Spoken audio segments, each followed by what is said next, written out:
அனைவருக்கும் வணக்கம் friends. KL winning tips 3 PM Akshaya draw number 692 ஞாயிற்றுக்கிழமை 6/9/2025 கெஸ்ஸிங் என்னான்னு பார்ப்போம். அதுக்கு முன்னாடி நம்ம என்ன அடிப்பாங்கிறத நம்ம நேற்று ரிவ்யூ பார்த்துருந்தோம். அந்த ரிவ்யூவில் ஏ போர்டு இந்த மாதிரி ஒன்று வரதுக்கான சான்சஸும் எல்லாம் சொல்லியிருந்தேன். ஸோ இன்றைக்கான ஆப்ஷன்ஸில் என்ன சொல்கிறேன்னு கொஞ்சம் பாருங்கள், உங்களுக்கு பிடிச்சா பாருங்கள். என்ன சொல்கிறேன்னா, இன்றைக்கி விடுபட்ட ஆட்டத்தை ஆட போகிறான் அப்படிங்கிற ஒரு கான்செப்டில் ஒரே ஒரு ட்ராக் மட்டும் சொல்லி முடிக்கலான்ருக்கேன். அந்த எந்த ட்ராக்னு பார்த்தீங்கன்னா உங்களுக்கு தெரியும். இந்த 1க்கு 6 அடித்தான், இந்த 9க்கு 4 அடித்தான், 3வது அடிக்கலை. ஸோ பெண்டிங் அடிச்சிருவான் அப்படின்னு அடிச்சிட்டான். ஸோ அன்றைக்கி நம்ம அடிச்சிருந்தோம், போட்டிருந்தோம். அதேமாரி இன்றைக்கி என்ன சொல்கிறேன்னா, அதே தான் கான்செப்டில் இப்போ இந்த 7க்கு சி ஆணுச்சு, இந்த 6க்கு சி பாஸ் ஆணுச்சு. ஓகேங்களா? அதாவது எக்ஸ் ஒய் இசட் போடுவாங்க, ஏபிசிமோ. ஸோ 7க்கு 2, 6க்கு 1.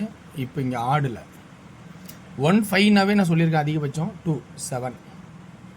ஸோ 7 1-5 அப்படின்னாவே மேக்ஸிமம் 2 or 7 தான் மேக்ஸிமம். ஸோ இந்த வச்சு நான் பவர்லேயே ஒரே ஒரு ஆட்டமாக கொடுக்க போகிறேன். ஸோ இது பவர்லேயே ஆடிக்கலாம், ஒரே சான்ஸாக முடிக்கலான் இருக்கேன். ஏன்னா இந்த சான்ஸில் இன்றைக்கி வந்தால் வரலாம் அப்படிங்கிறத ஒரு கான்செப்டாக நான் ஐடியாவாக சொல்கிறேன். இதில் இருக்கிற ட்ராக்கில் இருக்கிற ஆப்ஷன் உங்களுக்கு ப்ளஸ் பாயிண்டாக இருக்கா பாருங்கள். ஏன்னா இந்தமாரி அடிச்சனால 1க்கு 6, 9க்கு 4 அடிக்கலை, 9க்கு 4 அடிச்சிட்டான். அதே கான்செப்ட் தான். 7க்கு 2, 6க்கு 1 அடிக்கலை. ஸோ இப்போ அடிப்பானும் அடிச்சிருவான் அப்படிங்கிற ஒரு நல்ல ஒரு ப்ளஸ் பாயிண்ட் இருக்குன்னு 1-5-7 சி போர்டில் 7 அப்படிங்கிற ஒரு ஆப்ஷனை காட்டுறேன். அடுத்தது உங்களுக்கு சொல்லியிருந்தேன், இந்த 4க்கு 4 ஆடினா இந்த அது 9க்கு இந்த 4க்கு பவர் ஆடினா ஒரு ஆட்டம் கழிச்சு ஸ்ட்ரைட் ஆடினா. ஸோ திரும்பவும் ஸ்ட்ரைட்டு தான் ஆடுவான். பவர் ஆடன்னு நினைக்கிறேன், ஸ்ட்ரைட் தான் ஆடுவானா. அதேமாதிரி 1 ஆடினா. அடுத்து இப்போ என்ன போர்டுனா ஏ போர்டில், சாரி அதாவது பி போர்டில், சாரி ஏ போர்டு தான். என்ன ஆடுவான்னா இந்த 9க்கு அதாவது ஒய் போர்டு 9க்கு 4, 3க்கு 8. ஸோ 1 2 1 2. அப்போ 3வது ஆடும் போது இந்த 8க்கு இங்கே ஆடலை. ஸோ அப்போ மேட்ச்சு சரியாக போச்சு.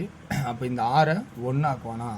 ஸோ திரும்பவும் ஒரு 1 அல்லது 4. ஏன்னா 1-4-4 அப்படின்னா 4 ஏன் வரணும் அப்படின்னா மந்தோட சார்ட்டில் 4 அப்படிங்கிற ஆப்ஷன் இருக்குது. ஸோ 1-4-4 144 அல்லது திரும்ப ஒரு 1. இதில் மட்டும் 4 எக்ஸ்ட்ராவாக ஆல் போர்டு பார்க்கும்போது 4 ஒரு சான்சஸாகவே இருக்குது. அதில் எந்த ஒரு வாய்ப்பாக கம்மியாக இருக்கிற மாதிரி தெரியல. ஸோ 4 அப்படிங்கிற ஆப்ஷன் இருக்கிற மாதிரி இருக்குது. ஸோ தேவைன்னா 4க்கு பவர் 9 வச்சிங்க.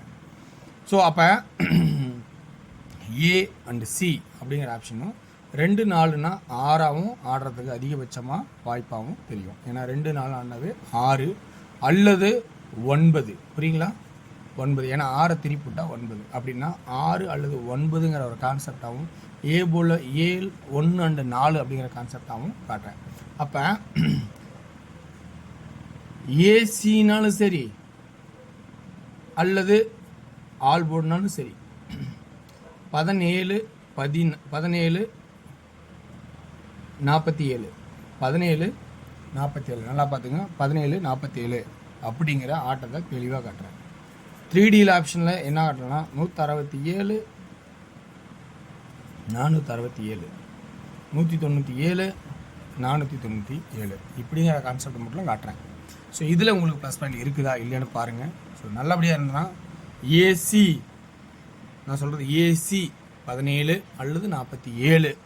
சப்போஸ் அப்படி தேவைப்பட்டால் ஆல் போர்டில் 97 அப்படி தேவைப்பட்டால் ஆல் போர்டில் 97 வாய்ப்பு இருக்கா பாருங்கள். ஸோ வெற்றி பெற வாழ்த்துக்கள், வெற்றி நிச்சயம். மற்றும் நாளை ஒரு சிறப்பான விஷயங்கள் சந்திப்போம். நன்றி, வணக்கம்.